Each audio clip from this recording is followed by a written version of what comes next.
Morning po mga kasama. Maaga po tayong lumusong at sumabay lang po tayo kay tatay.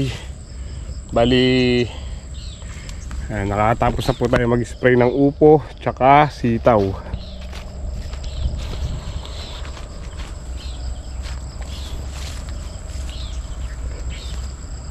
Mga upo.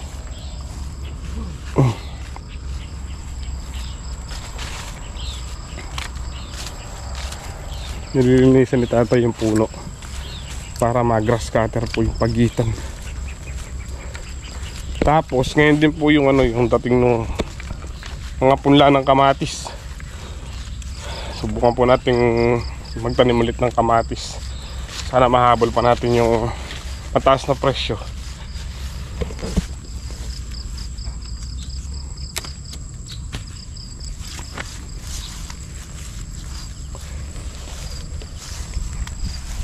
Opo, ang ganda.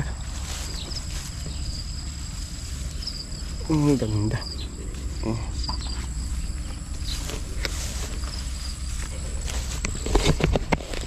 Bali kahapon ay kagabi pala umulan ng mahina. Kaya ang gagawin namin ni tatay, dahil medyo nabasa na po yung lupa, hindi na namin titigmakin yung pagtatamnan ng kamatis. Dilig-dilig na lang. Lagyan po natin laman yung mga drum nandun sa dulo ng pagtatamnan.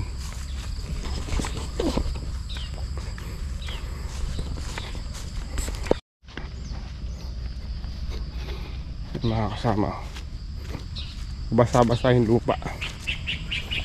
Hindi pa po kompleto yung basa pero malaking tulong.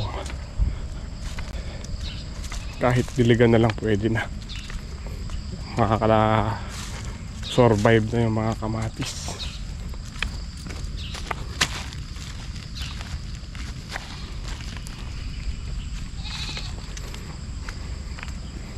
So buti may kasang Robin dito sa tabi nating magugulay sila Teho. Yun na lang po yung inandar nating Robin, di na tayo nagkasa. Total ito lang naman drum yung ating lalagyan ng laman. Ready na po yung yung tubig. Yan. Mamaya siguro si tatay na lang yung magdidilig, ako yung magtatanim. Hinihintay po natin yung magdi-deliver ng punla. Ang usapan po namin is ngayon i-deliver ngayong araw. Di ko lang sure kung baka marami silang deliver, baka mamayang makapananghali na. Mas maganda po sana kung ngayong ma-deliver para hanggat nakulimlim makapagtanim-tanim na tayo.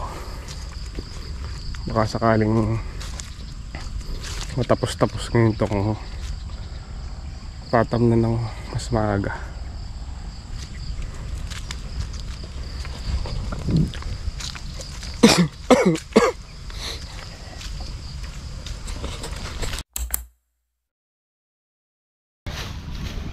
Good morning po mga kasama. Maaga po tayo mag-spray fungicide tsaka pesticide. Kinokontrol po natin yung dating sakit ng sitaw yung nagkakapatsi yung dahon, yung tagusan yung patsi nila tutuyo yung dahon. Hindi kaya nung pinang-i-spray natin AgriBlue. Pumili po tayong fungicide.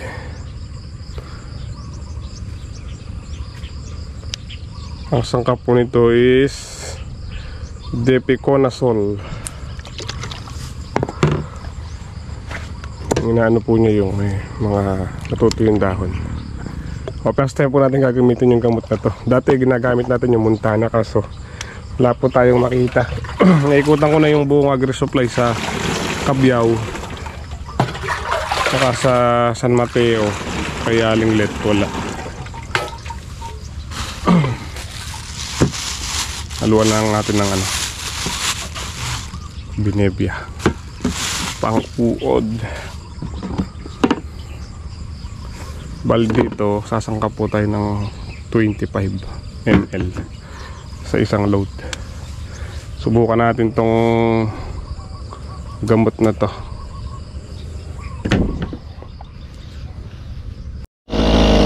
Mga kasama, tapos na po tayo sa sitaw. Dito na tayo sa upo.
Mga kasama, bali pauwi pa lang po tayo at nandito tayo ngayon sa Lakyos, sa ospital. Bali galing po tayo ng ng San Fernando at binayaran po natin yung screening ng dugo na isang salin kay Lynn. O bukas January 10, yun nga po yung schedule ng kanyang CS. Tapos kanina galing po kami dito, kaso lang pinauwi din po kami dahil tawag dito, wala pong OB. Bukas pa daw po yung OB. Dapat itatransfer po kami sa sa JBL, kaso lang hindi na po kami nagpa-transfer dahil malayo. Kasama, uwi na po tayo. Bali bukas po ng 5:30 babalik na lang kami dito ni Lynn para may admit na po siya. Kala namin kanina i-admit na siya kasi kanina yung schedule ng admission niya, kaso lang wala nga pong OB kaya hindi siya in-admit.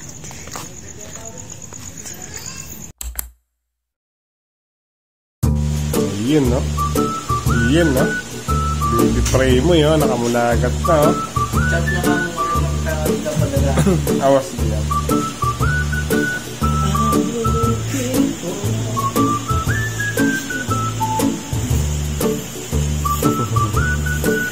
Sino ka mukha? Lexa na eh. Lexa. Hello. Parang pinagbiyak lang ng gamit.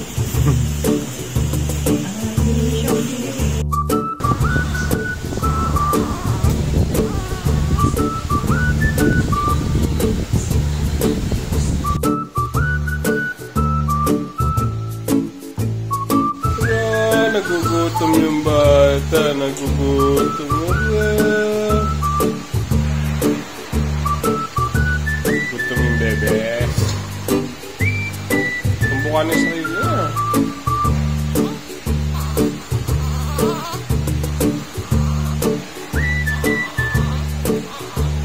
Gugutom siya. May dede ni swero niya. Rinday mo ba? Rinday mo. Kaya.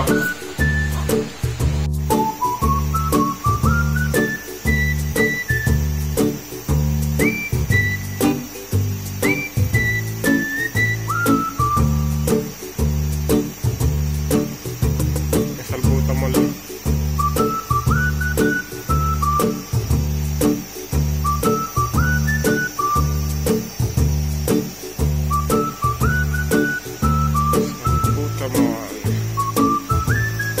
Lang po mag-isa dito sa kwarto kasi nagsiuwian na po yung dalawa natin kasama, tapos yung pinakakatabi natin dito yung isinilang na baby, 7 months.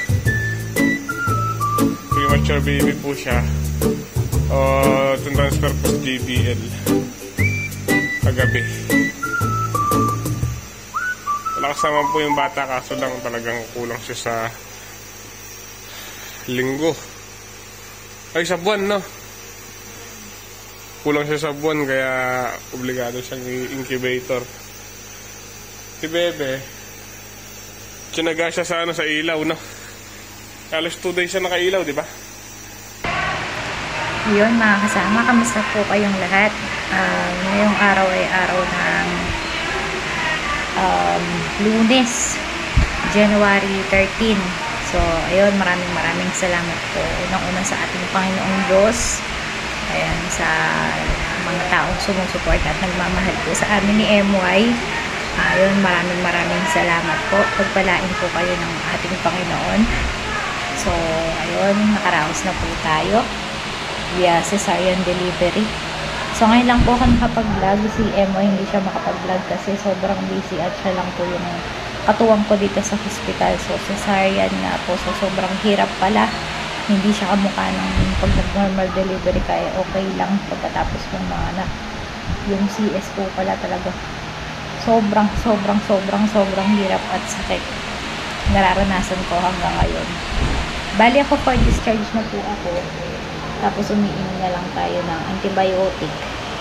Pinauuwi na po tayo mamaya. Pero ang problema, si baby Lucas Primo, ayun, welcome to the outside world, anak. Ayan, napaka-pogi mo. Kamukha mo si Ate Alexa. Tapos parang pinagbiyak kayo ni MY. Ayun, mamaya papakita ko po siya. So, nagkaroon po siya ng mild pneumonia. Parang papunta pa lang po dun, pero sa awa ng Diyos, okay na po. Pagkatapos ko po siyang nailabas, inoxygen po siya. Tapos binigyan ng ilaw, incubator.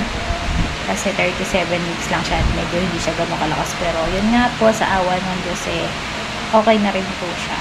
So, bukas, pwede na rin po siyang i-discharge. So, hindi pa tayo pwedeng umuwi kasi hindi pwedeng maiwan si baby at nagpapa-breastfeeding po ako. Tapos, tinanggal na rin po yung oxygen niya kanina umaga. So, obserbahan po siya hanggang bukas. So, ayan, muli, nagpapasalamat po ako sa mga taong nagmamahal sa amin. Shoutout ko lang po si Ninong Eddie and Dokot family. Maraming salamat po sa inyo, Ninong, Nina. Pangalawa po kay Tita Grace. Ayun, maraming salamat po. Kay Tita Evelyn Calyao. Kay Ninong Ray and Gina Soriano. Ayun, maraming salamat po. God bless po sa inyo. Sino pa ba? Tita Ruthie. Ayun. Maraming salamat po. Ang Diyos na po ang bahalang magbalik sa lahat ng tulong at support na ibinibigay niyo po sa amin. Pagpalain po kayo ng may kapal. So, kakatapos ka lang kumain. Bali, yung passion dito yung kinain natin. Tinola. So, ayun si Baby Lucas Primo. Siya sana. Ito po siya. Ang dali lang. Hindi kasi ako makatayo ng maayos. Kamukha ni MY. Kailong na kailong. So, dun pinapadaan ko yung antibiotic niya. Nung nakaraang 2 araw, naka-dextrose siya, pero ngayon, ginano na lang po siya. Heparin Cap. Hindi na lang po pinapadala yung antibiotic niya. Tulog na tulog. Ayan, bali si MY umuwi po muna. So, sana makabalik siya mamaya. Kasi sabi ng nurse, pwede na daw siyang umuwi kasi hindi na nga daw po ako naka-dextrose. Pero, yun nga po, hirap pa rin po sa paggalaw, sa paglalakad, sa pagpunta ng CR. Masakit po, masakit yung tahi natin. So, yun lang mga kasama, update namin kayo bukas na pag-uwi po namin. Maraming salamat po sa patuloy na sumusuporta sa aming YouTube channel. Pasensya na po kung delay yung mga upload namin, pero babawi po kami paglabas namin. Ayun, maraming salamat po. Salamat po sa lahat ng nag-congrats sa iyo, mga tita, tito, lahat ng subscribers, mga solid supporter. Di kasama MY. Maraming salamat po.